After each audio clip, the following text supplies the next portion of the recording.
আমাকে যা আইফোন দিবে, আমি সেদিনও কক্সে গিয়ে আসছি আমার বয়ফ্রেন্ডের সাথে।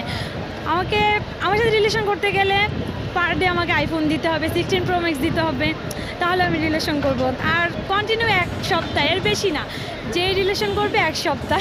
আমি আমার নিজের টাকায় কোনো কিছুই কেনাকাটা করি না, আমার বয়ফ্রেন্ডের টাকায় আসছি কেনাকাটা করার জন্য। আমার বয়ফ্রেন্ড এখন লন্ডনে আছে।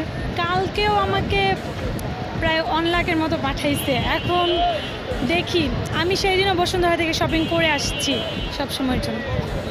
আমার রিলেশনের 1 বছর হয়েছে, তো দেখি, দোয়া করেন। পরিচয়, আমি তো মডেল, আমি মডেল। আমার ভাওয়াল মিউজিকে আমার একটা মিউজিক ভিডিও গেছে, ওটা 11 মিলিয়ন ভিউ হয়েছে। আর এমনিতে আমি সোশ্যাল মিডিয়াতে আমাকে মোটামুটি ভালোই চেনে।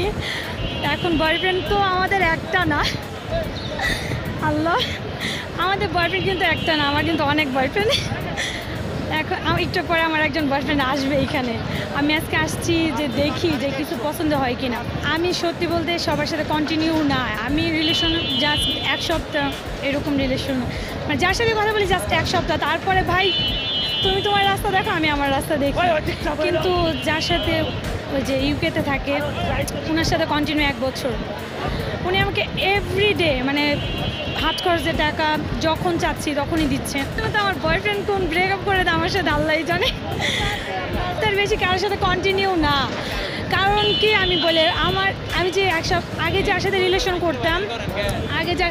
করতাম তার সাথে ব্রেকআপের পর আমি আর কারোর সাথে কন্টিনিউ না, জাস্ট 1 সপ্তাহ এরকম। এখন দেখি, আর আমি তো দেখতে শুনতে মাশাআল্লাহ। তো আমার 1 সপ্তাহের বেশি আমার সাথে কোনো বয়ফ্রেন্ড থাকেও না।